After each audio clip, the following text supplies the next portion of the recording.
À vous qui arrivez comme enseignant au Québec, il est important que vous sachiez que le ministère de l'Éducation s'assure de proposer aux commissions scolaires de mettre en place des dispositifs pour vous accompagner, vous soutenir et faciliter votre insertion. Vous allez voir dans certains endroits où on va vous proposer du mentorat, on va vous proposer de l'accompagnement, on va vous proposer des formations aussi parce qu'on veut s'assurer que le transfert de qui vous étiez comme enseignant dans votre pays d'origine et être enseignant ici au Québec avec les valeurs de l'École québécoise, que le passage se fasse de façon harmonieuse et qu'on vous évite certains écueils.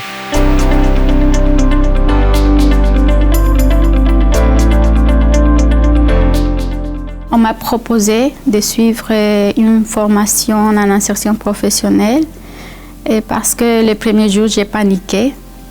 Avec tout ce qu'il faut faire, c'est complètement différent de ce qu'on fait dans notre pays. Quand on a un poste dans notre pays, on arrive, on a déjà nos horaires. Et il y a beaucoup de choses administratives qui sont complètement différentes. Chez nous, oui, c'est ça, on a une formation, on a fait des stages, mais quand on arrive ici, il faut faire ta place, connaître, découvrir ce nouveau milieu, comprendre comment ça fonctionne, tous les processus d'embauche, comment postuler, à qui, à quelle porte aller cogner, aller observer, aller voir comment les choses se déroulent ici, comment ça se passe une entrevue, comment ça se passe, juste préparer un CV, c'est différent. Et une fois dans les écoles, oui, nous, on vient d'ailleurs, on a été formés comme enseignants ailleurs et on maîtrise très bien la discipline. Comme pour toutes les professions qui sont réglementées, il est nécessaire de se qualifier et de répondre à des exigences précises pour pouvoir avoir le droit d'enseigner au Québec. Donc, ça part évidemment d'un examen des reconnaissances des acquis avec le ministère et puis ensuite, bien, selon chacun des candidats et selon son bagage et son expérience, bien, il va devoir aller à l'université pour suivre un parcours qui va lui permettre d'aller chercher les éléments qui lui manquent dans sa formation en vue de se qualifier pour pouvoir avoir le droit d'enseigner au Québec d'une façon permanente. Par exemple, la conception de la relation avec l'élève. Quand on vient de l'étranger et qu'on a enseigné dans d'autres contextes, on peut avoir des conceptions plus magistrales de l'enseignement, alors qu'ici, la conception de l'éducation est plutôt en lien avec une approche socio-constructiviste. Lorsqu'on décide d'immigrer, c'est souvent pas évident. C'est une décision qu'on mûrit, qu'on réfléchit longtemps.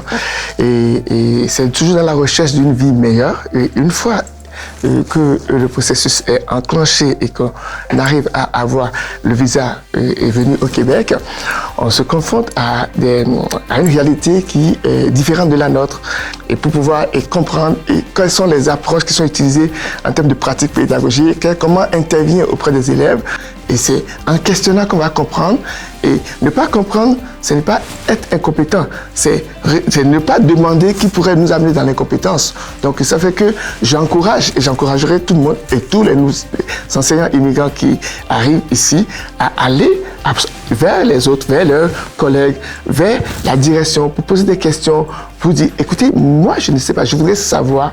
Et je pense que la direction et les enseignants sont là pour répondre et pour les accompagner. Il y avait tout un langage que je ne comprenais pas, donc j'ai paniqué et j'ai demandé de l'aide à la directrice. Elle m'a dit, il y a une formation en insertion professionnelle, est-ce que tu veux y participer? Moi j'ai dit oui, bien.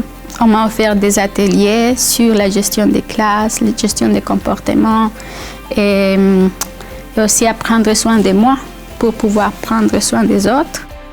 Comme accompagnatrice, c'est surtout d'aider cet enseignant-là à mieux comprendre les valeurs de l'école québécoise, mieux comprendre le fonctionnement de son nouveau milieu scolaire et surtout se sentir de plus en plus à l'aise à travailler de concert avec la direction de l'école, avec les collègues enseignants, où on va lui demander une grande collaboration.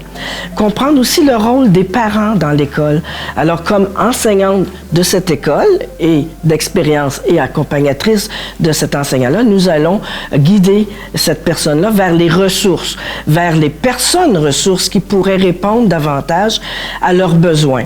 Entre autres, dans le cadre d'une grande confidentialité, nous échangerons, nous discuterons sur ses appréhensions, sur ses interrogations et surtout sur toutes les questions qui demeurent pour comprendre les façons de faire et les us et coutumes de son nouveau milieu scolaire.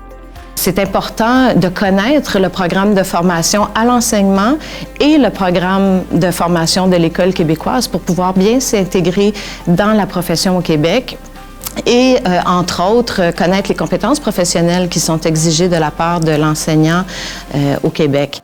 Et moi, je l'ai fait, le programme d'accompagnement. J'ai fait mes formations en formation continue et j'ai enseigné ici. J'ai enseigné chez moi avant de venir ici. J'ai enseigné ici.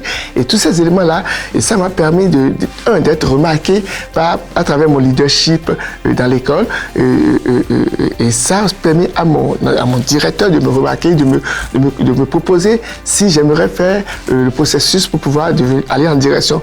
Il y a plusieurs aspects qui sont vraiment positifs et avantageux lorsqu'on s'engage dans une formation universitaire à l'enseignement.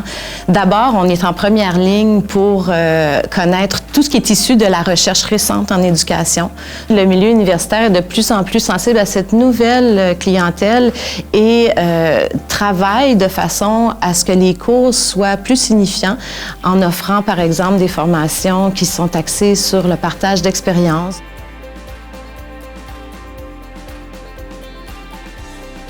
Être ouverte, accepter que oui, on est en apprentissage chaque jour. Moi, ça fait des années, mais j'apprends toujours des nouvelles choses. Pour réussir, il faut être bienveillant envers soi-même, il faut être patient avec le processus d'adaptation, d'intégration, il faut être ouvert d'esprit et suivre toutes les étapes que les différents ministères proposent dans leur site. Être sûr de nous-mêmes, si on est arrivé là, c'est parce qu'on est capable d'avancer. Il faut toujours croire que oui, on est capable, oui, on a cette expérience d'ailleurs comme enseignant, mais on ne commence pas à zéro. Il y a plein de choses à apprendre ici parce que les deux systèmes sont un peu différents. Voilà, aujourd'hui j'ai réussi, j'ai eu mon brevet d'enseignement au Québec. Je suis super contente parce qu'aujourd'hui je suis permanente. Puis tout ça c'est grâce à moi-même, grâce à mon ouverture d'esprit, grâce à une superbe équipe d'intégration professionnelle. Puis je dirais aussi grâce au programme d'insertion professionnelle et au programme de formation qui est conçu pour les enseignants formés à l'extérieur du Québec. Et je dirais ça, c'est vraiment un privilège pour les enseignants formés à l'extérieur du Québec et même une chance. Alors, n'hésitez pas à vous faire accompagner. C'est un plus pour se sentir bien dans sa profession au Québec.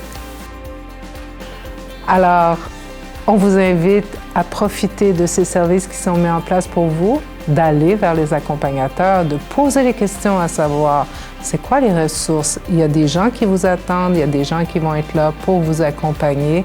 Profitez-en. C'est certain qu'on tient à vous garder dans la profession et ça d'une façon positive et la plus harmonieuse possible.